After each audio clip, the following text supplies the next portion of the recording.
शरीदाबाद के इलाके मलापुर में एक शख्स की मुश्तबा हालत में मौत हो गई। तहकीकात के दौरान इस बात का इंकशाफ हुआ है कि बीवी ने अपने आशिक के साथ मिलकर उसका कत्ल कर दिया। ज़राए के मुताबिक रियासत उड़ीसा से ताल्लुक रखने वाला 35 साला नारायण पेशे से प्लम्बर बताया गया है। वो गुज़िश्ता 1 साल से मलापुर मीरपेट शांति नगर में अपनी 27 साला बीवी बंदिता बेहरा और 6 साला बेटी के साथ मुकीम था। इस दौरान खातून के नाजायज ताल्लुकात 25 साला विद्यासागर मुतवत्तिन बिहार से कायम हो गए। नारायण अक्सर शराब नोशी करता था। नए साल के मौके पर वो शराब पीकर रात तकरीबन 8 बजे घर आया। इसके बाद शोहर बीवी के दरमियान झगड़ा हुआ और बरहम बीवी ने अपने आशिक के साथ मिलकर शोहर के सर पर किसी आहानी सलाख से वार कर दिया, जिस पर वो बेहोश हो गया और कुछ देर बाद उसकी मौत हो गई। नारायण की मौत की इत्तला मिलते ही जुमे की सुबह पड़ोसी उसके घर पहुंच गए और पुलिस कंट्रोल रूम को इत्तला दी गई। नाचाराम पुलिस ने जब तफ्तीश की तो मकतूल की बीवी ने इकबाल जुर्म कर लिया। पुलिस ने इस मामले में केस दर्ज करते हुए बीवी और उसके आशिक को हिरासत में ले लिया।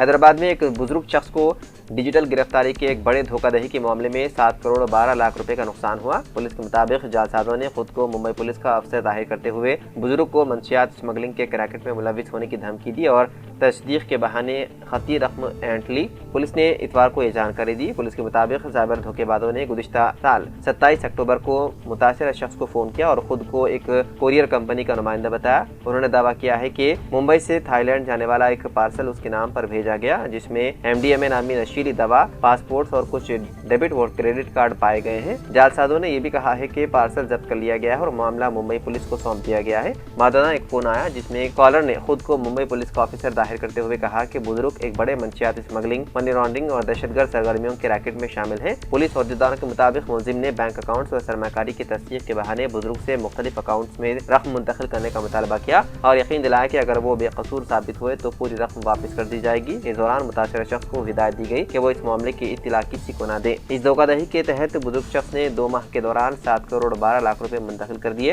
मौजूदा जालसाजों ने मजीद 1 करोड़ 20 लाख रुपए का मुतालबा किया, जिसके बाद मुतासर शख्स को एहसास हुआ कि वो धोखाधड़ी का शिकार हो चुके हैं। इस पर उन्होंने 30 दिसंबर को तेलंगाना साइबर सिक्योरिटी ब्यूरो से रुजू किया। शिकायत की बुनियाद पर पुलिस ने मुकदमा दर्ज कर लिया। पुलिस ने बताया है कि मुतासर बुजुर्ग मादी में कारोबार से वाबस्ता रहे हैं। वादे रहे कि डिजिटल गिरफ्तारी एक नया साइबर फ्रॉड है जिसमें जालसाज खुद को पुलिस या दीगर तफ्तीशी एजेंसियों का अफसर जाहिर करके वीडियो कॉल्स के जरिए मुतासिरीन को ज़हनी दबाव में ले आते हैं और उनसे बड़ी रकम हत्या लेते हैं।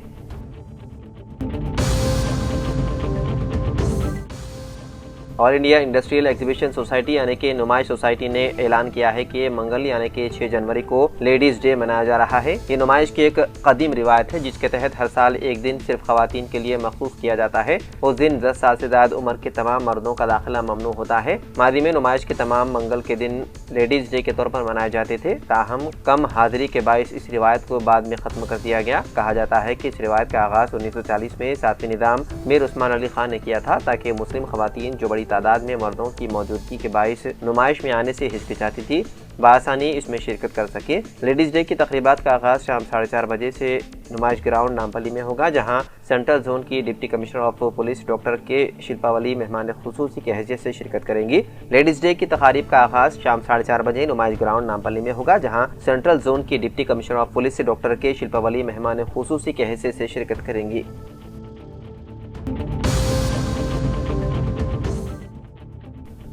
विशाखापट्टनम के इलाके संध्या में एक शिपयार्ड मुलाजिम को अपना क्वार्टर तब्दील करने के दौरान जब वो सामान मुंतकिल कर रहे थे, उन्होंने फ्रिज को खाली किया तो उन्हें फ्रिज के ऊपरी हिस्से के अंदर से कोई चीज झांकती हुई नजर आई। पहले तो उन्होंने सोचा कि शायद ये कोई छिपकली है और उसे भगाने की कोशिश की, लेकिन जब उन्हें मालूम हुआ कि वो छिपकली नहीं बल्कि एक सांप है तो वो खौफजदा हो गए। फौरी तौर पर सांप पकड़ने वाले नागराजू को इत्तला दी गई। नागराजू ने मौके पर पहुंचकर जब सांप को पकड़ने की कोशिश की तो वो वहां से छलांग लगाकर भागने लगा तो उसने उसे बहिफाजत पकड़ लिया, जिसके बाद घर वालों ने राहत की सांस ली। इस सांप की शनाख्त ब्रॉन्ज बैक वाइन स्नेक के तौर पर हुई है। माहिरीन के मुताबिक ये सांप ज्यादातर दरख्तों पर रहते हैं और मेंढक, छिपकलियां और कीड़े मकोड़े खाते हैं। अच्छी बात यह है कि ये सांप जहर के बगैर होता है और औसतन 4 फीट तक लंबा हो सकता है। ये सांप बहुत ज्यादा फुर्तीले होते हैं और छलांग लगाने की सलाहियत रखते हैं, जिसकी वजह से ये आमतौर पर झाड़ियों और दरख्तों में पाए जाते हैं।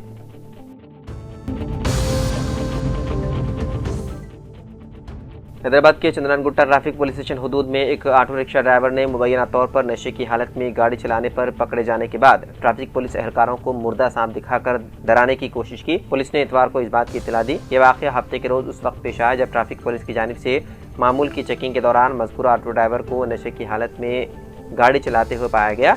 पुलिस के मुताबिक जांच के दौरान ऑटो ड्राइवर ने अचानक एक मुर्दा सांप निकालकर पुलिस एहलकारों को डराने और धमकाने की कोशिश की, जिससे मौके पर कुछ देर के लिए अफरा तफरी की सूरत हाल पैदा हो गई। पुलिस ने फौरी तौर पर कार्रवाई करते हुए ड्राइवर को काबू में ले लिया और उसके खिलाफ नशे की हालत में गाड़ी चलाने और पुलिस एहलकारों को धमकाने के इल्जाम के तहत मुकदमा दर्ज कर लिया गया। पुलिस अहदेदारों के मुताबिक मामले की मजीद तहकीकात जारी है।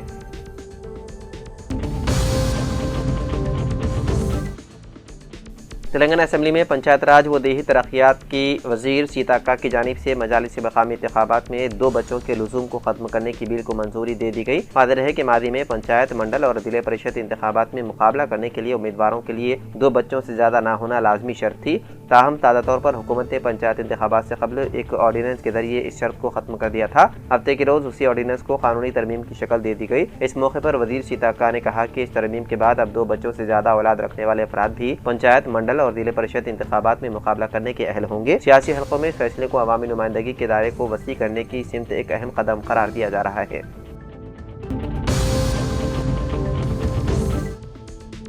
हैदराबाद के काकतिया विद्या निकेतन हाई स्कूल में फिर वाराना गुफ्तगू, बच्चों की सलामती को लाहक खतरात और तालीमी फैसलों पर अमल न होने के खिलाफ वालिदैन ने शदीद तशवीश का इजहार करते हुए डिस्ट्रिक्ट एजुकेशन ऑफिसर से फौरी मुदाखलत का मुतालबा किया। इस सिलसिले में सरपरस्तों ने DEO को एक याददाश्त भी पेश की। वालिदैन का इल्जाम है कि स्कूल कम्युनिटी के बाद अफराद तलबा और सरपरस्तों को पाकिस्तानी और तुर्कुल्लू जैसे तौहीन अमेज अल्फाज से मुखातिब कर रहे हैं और नातजुर्बेकार असातिज़ा जानवरों की तरह मासूम बच्चों की बुरी तरह पिटाई भी की गई, जिसके नतीजे में कई बच्चे हॉस्पिटल से रुजू हुए हैं, जो आईनी इक़दार और तालीमी ज़ाब्तों की सरीह खिलाफ वर्जी है। शिकायत के मुताबिक वादा किए गए अबाक्स प्रोग्राम समेत कई अहम तालीमी फैसलों को दानिस्ता नजरअंदाज किया गया। हालांकि वालिदैन मुकम्मल फीस अदा कर रहे हैं। वालिदैन ने यह भी इल्जाम आयद किया है कि स्कूल इंतजामिया में शामिल बाद अफराद के खिलाफ मुजरिमाना रिकॉर्ड मौजूद है, जिससे तलबा की सलामती खतरे में है, जबकि पुलिस हिदायत की बरखिलाफ गैर मजाज अफराद स्कूल के मामलात में मुदाखलत कर रहे हैं। शिकायत में कहा गया है कि स्कूल के 95% तलबा मुस्लिम है और ये अरादी फलाही मकासद के लिए वक्त की गई थी। उसके बावजूद फिरक़े वाराना माहौल पैदा किया जा रहा है। वालिदैन ने UDISE में गलत इंदराजात और माली बेज़ाब्तगियों की जांच का भी मुतालबा किया। वालिदैन ने वाज़ेह तौर पर इंतबाह दिया है कि अगर फौरी तौर पर नाअहल व मुतनाज़िया अनासिर को हटाकर तजुर्बेकार कमेटी को जिम्मेदारी न दी गई तो वो फीस की अदायगी रोकने पर मजबूर होंगे।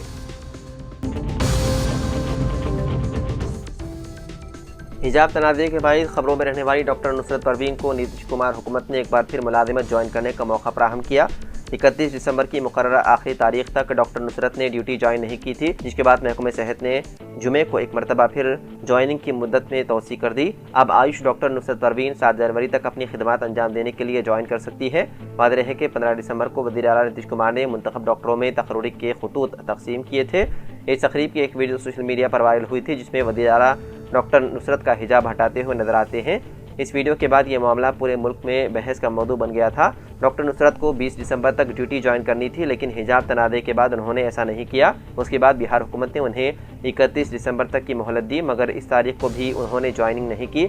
अब हुकूमत ने एक बार फिर तारीख बढ़ाकर 7 जनवरी मुकर्रर कर दी। अब ये देखना बाकी है कि आया डॉक्टर नुसरत उस नई तारीख पर ड्यूटी ज्वाइन करेंगी या नहीं। वहीं पटना के सरकारी मेडिकल कॉलेज और अस्पताल के प्रिंसिपल डॉक्टर महफूजुर रहमान ने जुमे के रोज दावा किया था कि डॉक्टर नुसरत के अहल खाना ने यकीन दहानी कराई है कि वो जल्द ही ड्यूटी ज्वाइन करेंगी। डॉक्टर नुसरत इसी कॉलेज में फर्स्ट ईयर की पोस्ट ग्रेजुएट तालिबा हैं। डॉक्टर महफूजुर रहमान के मुताबिक अहल खाना ने यह भी बताया था कि वो हफ्ता 3 जनवरी को ड्यूटी ज्वाइन करेंगी। ताहम अब तक उनकी ज्वाइनिंग की तस्दीक सामने नहीं आई है। काबिल जिक्र है कि डॉक्टर नुसरत की मुलाजिमत का मामला अब महकमे सेहत से ज्यादा एक सियासी मसला बन चुका है।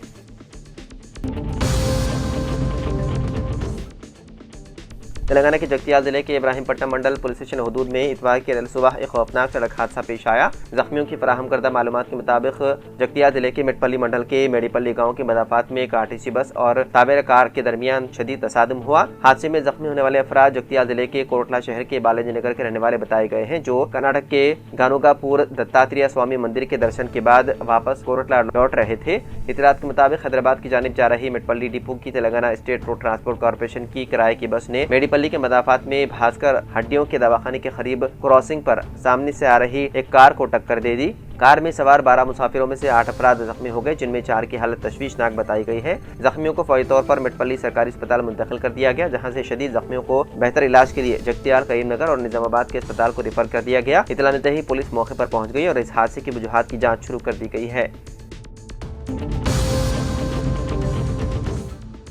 एक खातून ने अपने 2 बच्चों को टैंकबंड पर सेलफोन में वीडियो गेम लगाकर बिठाया और हुसैन सागर झील में छलांग लगाकर खुदकुशी कर ली। पुलिस राय के मुताबिक पहाड़ी शरीफ इलाके की रहने वाली 29 साल वसंता को 2 बच्चे बताए गए हैं। 7 साल नंदू और 3.5 साल चेरी। 4 साल कबल खातून की शौहर लक्ष्मण की कैंसर की अमर से मौत हो गई थी। शौहर की मौत के बाद वो बच्चों के साथ अपने मायके में मुकीम थी और मेहनत मजदूरी करके गुजर बसर कर रही थी। जुमे की दोपहर 3:30 बजे के करीब वो बच्चों को साथ लेकर टैंकबंड पहुंची। वहाँ एक कुर्सी पर उसने बच्चों को बिठा दिया और मोबाइल फोन देकर वीडियो गेम खेलने को कहा और खुद पानी में छलांग लगा दी।